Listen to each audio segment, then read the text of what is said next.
네. 네, 제가 한 가지만 더 여쭙고 네, 네, 네. 이렇게 좀 시계열적인 부분이 좀 있어가지고 네, 네, 아이들이 네, 좀 네. 행복한 게 제가 아이들을 만나보면 다르더라고요. 네. 또 초등학교 때 행복, 중학교 때 행복, 네, 네. 고등학교 때 행복. 그래서 고등학교 때는 그 대학이라는 것이 가장 행복을 좌우하는 그 시기 네, 네.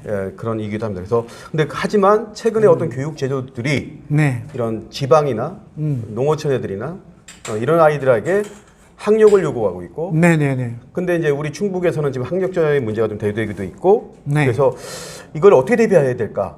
아마도 부모님들은 그게 아마 가장 큰 핵심 키워드라고 생각하고요. 네, 네, 네. 그렇다면 그 원인과 대책 혹시 생각해 놓으신 게 있다면 네, 한 네, 말씀 네. 해주시기 바랍니다. 그 이제 아이들은 몰랐던 걸 알게 되면서 아싸 하기도 하고요. 그다음에 그걸 인정받으면 뿌듯해하기도 하고 공부도 100점 맞으면 뭐 그냥 세계상을 다 얻은 듯이 즐거워하고 신나하고 할 수 있잖아요. 칭찬 들으면 좋아하고. 그래서 공부 잘하면 인정받고 뭐 돈도 벌고 뭐 이렇게 잘 살 수 있다 생각을 하고. 근데 그 공부의 결과물은 점수로 나타나는 거로 생각을 했잖아요. 자, 그래서 이제 어쨌든 아이들이나 부모들이나 다 이제 그렇게 바라는데 사실 이게 시대에 따라서 이제 요구하는 게 좀 달라서 이제 아까도 얘기했지만 대학이 예를 들어서 점수만을 바랄 때에는 점수로 해서 잘 가르쳤나 못 가르쳤나 공부 잘했나 못했나 하고 딱딱딱 등급 석차 매겨가지고 배출하면 그걸 가지고 했잖아요. 근데 그 뒤에 그런 사람들이 아까도 얘기했지만 경제인들이 쓸모있는 사람이라고 보지 않는 시대가 되다 보니까 좀 더 다양한 경험을 한 사람을 대학도 선발하고 사원도 회사에서도 선발하겠다고 하잖아요. 그러니까 그 다음에 스펙을 요구하게 됐고. 근데 그 스펙이 또 이제 여러 가지 오염될 수 있다. 이래가지고 그 다음에는 스토리를 요구하고 이렇게 이제 전형 방식도 바뀌어 왔잖아요. 그러니까 거기에 맞는 교육을 해야 된다고 생각을 하고요. 그 지금 충북에서 그걸 다 만들어주고 있냐라고 하면서 특히 점수 소홀히 하고 안 챙겨주잖아. 그래서 학력 떨어졌잖아. 이렇게 얘기하잖아요. 근데 저희는 이 미래 학력을 전통적인 학력을 넘어서 미래 학력인 핵심 역량을 길러주겠다고 하는데 아까 말씀하신 대로 미래 핵심 역량은 그러면 학력 소홀히 해도 돼? 저는 그렇게 생각하지 않습니다. 스포츠로 예를 들어도 기본 체력이 돼야 기량도 늘고 작전도 먹히잖아요. 마찬가지라고 생각합니다. 기초 기본 학력이 3R이라고 얘기해요. 3R이 돼야 그 다음에 그 위에 핵심 역량도 뭐 생기죠. 비판력, 협동력, 소통력, 사고력. 그래서 저희는 그 기초 체력과 같은 기본 학력을 길러주기 위해서 소홀히 하는 게 아닙니다. 이미 지금 그렇게 비판하는 상대 후보들보다 더 구체적인 방법론을 가지고 있습니다. 하고 있어요.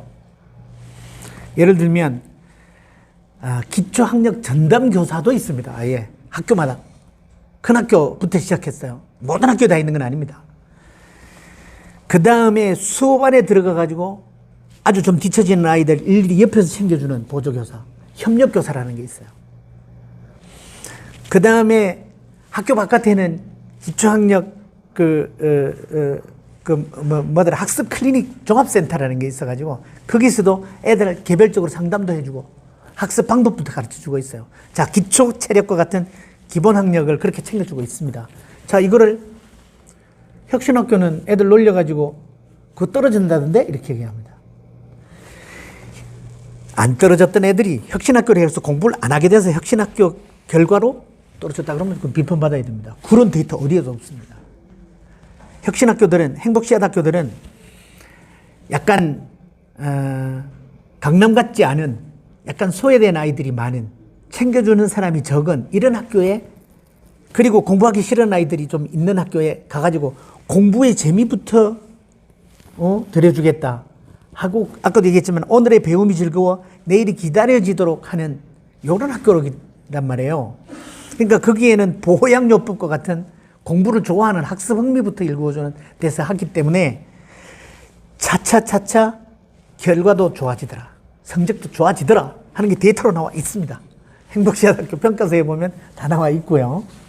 자, 그 다음에 이제 또 학력, 떨어졌잖아 하는 지표가 2018년도에 그 이광재 의원이 서울대 입학 등록자 보니까 입학처에서 집계낸 거 보니까 수도권 아이들이 몰려있고 지방 학생들이 적더라. 요거를 발표했어요. 그래가지고 그 어떤 그 양극화된 교육을 좀 바로잡아라. 이 대안을 내려고 얘기를 했던 건데 거기에 유탄을 맞은 게 충북입니다. 지방 학생들이 적다라고 하는 것 속에 좁고 터무리에 충북이 있네 이렇게 된 거예요. 근데 저희는 이렇게 보니까 그 해 마침 등록자가 적었어요. 근데 입학자가 꼴찌 아니었어요. 입학자가 아니라 합격자가 그 해는 이제 중복 합격한 아이들, 특히 서울대 간 아이들 중복 합격 많이 하잖아요. 이 아이들이 의대로 거의 등록을 해버린 그 해였어요. 그러다 보니까 그 해 따라서 의대 등록자가 예년보다 2배, 3배. 내가 처음 취임할 때 8년 전보다는 의대 가는 애들이 8배가 늘었습니다. 이건 학력 떨어진 거 아니잖아요. 그죠? 자, 그리고 또 최근에는 수능 최고 1등급짜리가 전체 아이들의 비율이 또 꼴찌다 이렇게 얘기합니다. 그건 꼴찌 아닙니다. 꼴찌는 17개 시도 중에 17등이 꼴찌잖아요. 꼴찌 아니고 하위권입니다. 하위권인데 솔직히 우리 기자님 잘 아시겠지만 수능 그 1등급은 수능 몰입교육을 한 아이들이 차지하는 거 아니에요. 다른 거 다 학종일이 뭐가 간두고 정시 나는 수능 점수 가지고 명문대 갈 거야. 그 아주 협소한 작은 구멍인 정시 거기에 가려고 하는 아이들이 많은 학교 시도들은 당연히 많죠. 그 아이들이. 그 어디입니까? 국제고 자사고. 국제고 자사고가 서울 많고 수도권에 많고 다른 시도 다 있는데 충북에는 없어요. 충북에 없는 게 이게 구조적인 좀 한계이긴 한데 그래서 충북을 만들자 이러는 사람도 있죠. 근데 저는 그것도 현실적이지 않다라고 얘기를 했던 건데 어쨌든 그러다 보니까 이제 수능 1등급짜리가 적다 이런 건데 그 지역적인 지표 가지고 충북 학력이 떨어졌다 얘기할 수는 없다는 거죠. 기자님 너무 잘 아실 거예요. 네. 이게 관점에 따라 좀 다를 수는 네, 그렇죠, 그렇습니다. 그런데 진짜 관점에 따라 다른데 보고 싶은 것만 보는 게 확증 편향 아닙니까? 네네, 그렇죠. 그리고 근거도 없는 걸 그럴 거야라고 이렇게 생각을 붙이는 것이 소망 편향 아닙니까? 네. 근데 그 소망 편향과 확증 편향을 가지고 일반화시키면 안 되고 원인과 결과를 따져가지고 얘기해야 오류를 범하지 않는데. 네. 제가 이제 하나만 더 요것과 관련해서 하나만 더 얘기했습니다. 제가 시간이 이제 안 남으신 것 같아요. 사실 저희 충청북도에 가장 많은 아이들이 가고 싶은 대학이 충북대와 충남대입니다. 이제 현실적으로. 네.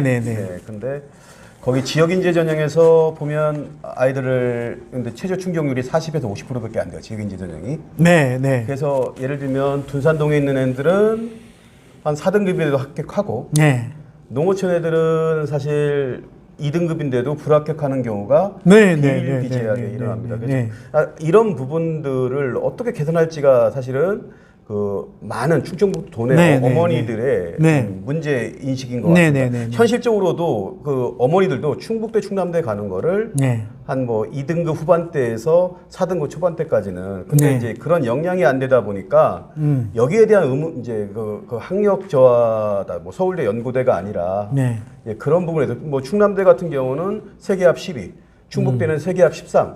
이제 이거를 좀 이렇게 갖출 수 없는 실력이 되다 보니 학력이 저하되고 있다. 사실 학교를 분석해봐도 한 학교에서 충대를 한 20명 이상 가는 200명 이상 단위에서 그런 경우가 많지 않습니다.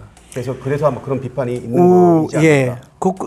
그 말씀 듣다 보니까 이거하고 적절한 답일지 모르겠는데 지역 인재 전형 필요하죠. 예를 들면 충북대 의대가 지금 이제 전교생이 49명인가 50명이에요. 그럼 1학년은 10대 명도 안 된다는 거잖아요. 그 중에 지역에 이제 선발로 지역에서 한두 명 뽑아요. 그러면 지역 내 고등학교 1등 하는 애들도 못 들어가요.